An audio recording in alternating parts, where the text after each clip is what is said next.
तब शेखर और चार्वी पार्क में चले जाते हैं और एक तन्हा सी जगह देखकर वहाँ बैठ जाते हैं। शेखर प्यार से चार्वी को देखने लगता है। चार्वी, ऐसे क्या देख रहे हो शेखर? देख रहा हूँ कि जितना सोचा था उससे भी ज़्यादा खूबसूरत हो तुम। झील सी प्यारी आँखें, गुलाब की पंखुड़ियों जैसे गुलाबी होठ, नूरानी चेहरा। चार्वी शेखर को यूं रोमांटिक होते हुए देख शर्म के मारे उठकर जाने लगती है। तभी शेखर जाती हुई चार्वी का हाथ पकड़ लेता है और कहता है, उस दिन तो झूठ बोलकर चकमा दे गई थी मुझे, पर आज क्या करोगी? चार्वी हकलाते हुए, छोड़िए मेरा हाथ। शेखर, ओ, हाथ छोड़ने के लिए नहीं थामा है, और वैसे भी बचपन से लेकर जवानी तक छोड़ रखा था ना तुम्हें, पर अब जवानी से लेकर बुढ़ापे तक इन हाथों को थामे रखना चाहता हूँ। ये कहकर फिर से शेखर रोमांटिक होते हुए, बहुत तड़पा हूँ तेरे इंतज़ार में, पर अब तड़पना नहीं चाहता। जी भरकर देख लेने दे खुद को, अब सब्र करना नहीं चाहता। ये शायरी बोलने के बाद शेखर चार्वी को अपनी बाहों में भर लेता है। चार्वी अपने आप को छुड़ाने की कोशिश करती हुई कहती है, छोड़ो शेखर, कोई आ जाएगा। शेखर, कोई नहीं आएगा, और वैसे भी ये जगह दो प्रेमियों के प्यार करने की जगह है। प्लीज़ शेखर छोड़ो, मुझे शर्म आ रही है। और चार्वी अपने आप को शेखर की बाहों से छुड़ा लेती है और घबराते हुए कहती है, देखो शेखर, हम यहाँ बातें करने आए हैं ना, तो बातें करो ना। ऐसा करो, तुम अपने कॉलेज के बारे में और कुछ बताओ ना। शेखर अपना सर पकड़कर बैठ जाता है और कहता है, अगर रोमांस का कचरा करना हो तो कोई तुमसे क्लास ले ले। चार्वी मासूम सा चेहरा बनाकर कहती है, क्यों? अब मैंने ऐसा क्या कह दिया जो आप ऐसा कह रहे हैं? शेखर, कमाल है, एक तो सारे रोमांस की बैंड बजा दी, ऊपर से पूछती हो कि मैंने ऐसा क्या किया। लगता है बहुत मेहनत करनी पड़ेगी मुझे। चार्वी हैरानी से, किस बात के लिए? शेखर उसका हाथ पकड़ते हुए, रोमांस के लिए। चार्वी फिर से कुछ कहने के लिए मुंह खोलने लगती है। तभी शेखर चार्वी के होठों पर उंगली रखते हुए कहता है, स्कूल कॉलेज बचपन की बातें हम रास्ते में कर चुके हैं, अब कोई और बात नहीं। शेखर प्यार से चार्वी को देखते हुए कहता है, हम यहाँ अपने दिल की बात करने आए हैं। और यह कहकर शेखर चार्वी को पकड़कर अपने नज़दीक ले आता है और कहता है, I love you Charvi. Charvi शर्माकर अपना सर झुका लेती है। शेखर चार्वी का चेहरा ऊपर करते हुए कहता है, चार्वी, इस पल के लिए हम दोनों ने बहुत लंबा इंतज़ार किया है, और आज जब ये पल हमें मिला है तो हम इसे बेकार नहीं जाने दे सकते। मैं तुमसे अपने प्यार का इजहार कर चुका हूँ, और अब प्यार के ये 3 शब्द मैं तुम्हारे इन लबों से सुनना चाहता हूँ। चार्वी अपने आप को शेखर के इतने नज़दीक होने से और शेखर की इजहार मोहब्बत वाली बात से शर्मा कर अपनी आंखें बंद कर लेती है। शेखर, जिसके ऊपर इस वक्त प्यार का सुरूर छाया हुआ था, चार्वी के इस तरह आंखें बंद कर लेने पर कहता है, हमसफ़र बनकर हमदम मेरे साथ चल दो। कब तक तड़पाओगे तुम मुझे? तुम्हें भी हमसे प्यार है, कह दो ना। शेखर चार्वी का बचपन का प्यार था, पर काफ़ी सालों बाद अब जवानी में मिले थे। अपने प्यार के इस पहले स्पर्श के कारण चार्वी ने खुद को शर्म की बेड़ियों में जकड़ लिया था। उसका शरीर कांपने लगता है। ये देखकर शेखर चार्वी को अपनी बाहों में समेटते हुए अपने गले से लगा लेता है। चार्वी, अब तो बोल दो, कब से तड़प रहा हूँ मैं ये सब सुनने के लिए। पर चार्वी नहीं बोलती।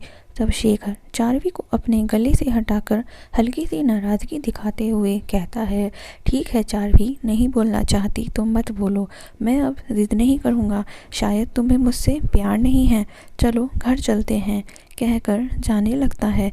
तभी चार्वी हड़बड़ाते हुए कहती है, ऐसे कैसे सोच लिया तुमने कि मुझे तुमसे प्यार नहीं है?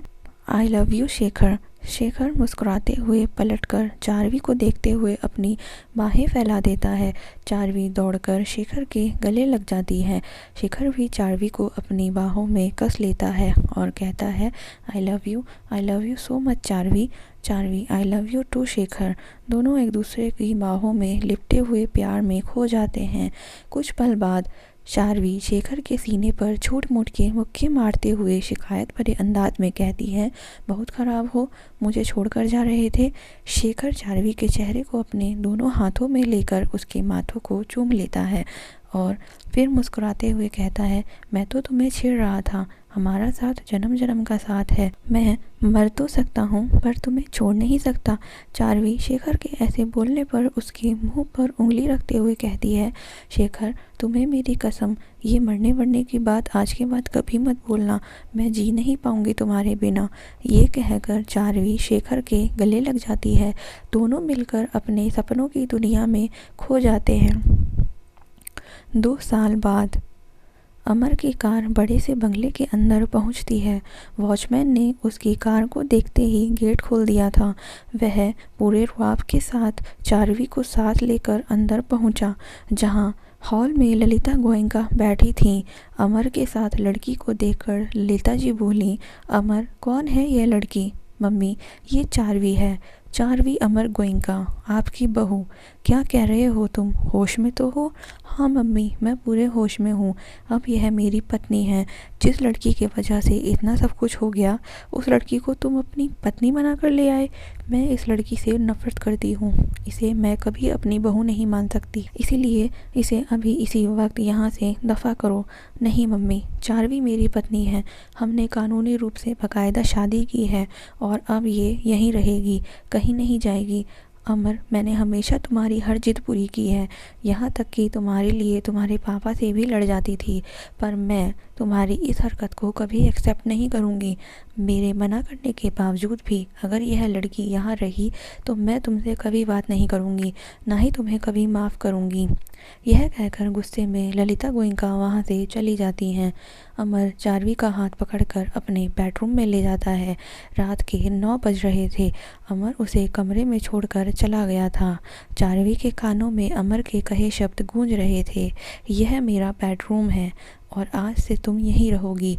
शादी हो चुकी है हमारी, अब तुम अमर गोयनका की पत्नी हो, चारवी अमर गोयनका। और हाँ, जब मैं रात को आऊँ तो ज़रा अपने इस बेजान चेहरे को खूबसूरत बना लेना। चारवी अमर के जाने के बाद कटे पेड़ की तरह रोती हुई बेड पर गिर जाती है। शेखर की मोहब्बत उसकी रग रग में बसी हुई थी। उसे लग रहा था कि यह बेवफाई है शेखर के साथ। अगर उसने साथ नहीं दिया तो कम से कम वह खुद तो सारी ज़िंदगी अकेली रह सकती थी, लेकिन मजबूरी इंसान से क्या कुछ नहीं करवाती। जी भर के रोने के बाद उसने खुद को तैयार कर लिया और हल्का सा मेकअप करके बालों को खुला छोड़ दिया। वो इतनी उदासी के बाद भी बेहद खूबसूरत लग रही थी। शेखर, मुझे माफ़ कर देना, मैं ये सब करना नहीं चाहती थी, लेकिन मजबूरी में मुझे करना पड़ा। तुम जानते हो मुझे दौलत की चाह कभी नहीं रही, पर अब जो भी मैं करूँगी उसके लिए तुम मुझे माफ़ कर देना। वह दिल ही दिल में बड़बड़ाती है। तभी दरवाजे पर आवाज़ होने से चारवी ने दरवाज़ा खोला। आपके लिए खाना लगा दूँ? कमली ने पूछा। कमली उस घर की पुरानी नौकरानी थी। वह चारवी को नफरत से देख रही थी। नहीं, मुझे भूख नहीं है, यह कहकर चारवी ने दरवाज़ा बंद कर लिया। चारवी ने घड़ी की तरफ देखा तो 12 बज रहे थे। अमर अभी तक नहीं आया था। चारवी बेड पर बैठ जाती है और फिर से शेखर की यादों में खो जाती है। कुछ देर बाद ही दरवाजे पर फिर से दस्तक होती है। चारवी यादों के साए से बाहर निकल आती है और उठकर दरवाज़ा खोल देती है। अमर नशे में लड़खड़ाता हुआ अंदर आता है और कहता है, दरवाज़ा बंद कर दो। यह कहकर अमर बेड पर चला जाता है। चारवी दरवाज़ा बंद करके वहीं खड़ी होकर अमर को देखने लगती है। अमर चारवी को देखता है और उठकर चारवी के पास आता है। क्या हुआ जाने मन, यहाँ क्यों खड़ी हो? आज तो हमारी सुहागरात है। यह कहकर अमर चारवी को बेड पर ले जाता है और उसे लेटाकर उस पर झुक जाता है। चारवी अपनी पलकें झुका लेती है। कमरे में नाइट बल्ब की हल्की सी रोशनी फैली हुई थी। अमर उसके वजूद पर छाता चला गया और उसने भी उसे नहीं रोका था। अमर उसके नज़दीक था, पर चारवी का दिल दिमाग फिर से शेखर की यादों में चला गया था। अमर अपने मन की करने के बाद सो चुका था। परंतु चार्वी की आंखों में नींद नहीं थी। उसकी आंखों से आंसू बहे जा रहे थे। उसे शेखर की याद आ रही थी। उसे याद आ रहा था एक बार वो दोनों घर वालों से झूठ बोलकर बाहर एक सुनसान जगह पर मिले थे। शेखर चार्वी की गोद में सिर रखकर लेटा हुआ था। चार्वी शेखर के बालों को सहलाती हुई उसको देख रही होती है। ऐसे क्या देख रही हो? तुम्हारा ही हूँ, थोड़ा सा सब्र रखो, बहुत ही जल्दी तुम्हें डोली में बिठा कर ले जाऊंगा और फिर चार्वी मैं एक बड़ा सा घर लूँगा जिसे हम दोनों मिलकर खूबसूरत बनाएंगे, जहाँ पर मम्मी पापा के साथ हम दोनों रहेंगे और रूही की शादी हम एक अच्छे घराने में करेंगे। उसके बाद फिर हमारे 2 प्यारे प्यारे बच्चे होंगे, एक लड़का एक लड़की। लड़के का नाम रियांश और लड़की का नाम त्रिशा रखेंगे। चार्वी शेखर के मुंह पर हाथ रखते हुए बस बस बहुत ज़्यादा हो गया है, कितना फास्ट दौड़ते हो। शेखर अपने मुंह पर से चार्वी का हाथ हटाते हुए एक बार शादी तो हो जाने दो, देखना कितने फास्ट जाते हैं हम, कहकर शेखर चार्वी के चेहरे को पकड़कर अपने चेहरे पर ले आता है और उसके लबों को चूम लेता है। चार्वी वादा करो शेखर, कभी मेरा साथ नहीं छोड़ोगे। शेखर वादा है, मरकर भी साथ रहूँगा। तभी अमर के करवट लेने की वजह से उसका ध्यान भंग हो जाता है और दिल ही दिल में वह कहती है, फिर क्यों शेखर, क्यों मुझे अकेला कर दिया। वह अपने आंसुओं को पोंछते हुए सोने की कोशिश करती है। आज तुम्हें इस घर में आए हुए 8 दिन हो चुके हैं, अभी तक तुम्हारे घर से कोई तुमसे मिलने नहीं आया। सुबह के समय डाइनिंग टेबल पर चार्वी अमर के पास बैठी ब्रेकफास्ट कर रही थी जब ललिता जी ने उससे पूछा। चार्वी के हाथ रुक गए थे। अमर ने चार्वी को देखा और फिर अपनी माँ से कहा, चार्वी का अब इस दुनिया में हमारे सिवा कोई और नहीं है, अब ये हमेशा यहीं रहेगी। अमर के इस जवाब से ललिता जी चुप हो गईं। चार्वी उदास हो चुकी थी। वह एक्सक्यूज़ मी कहकर रूम में चली गई। अपने दिल को चार्वी मजबूत करे बैठी थी, मगर कुछ लम्हे उसे कमज़ोर बना ही देते थे। नाश्ता क्यों नहीं किया?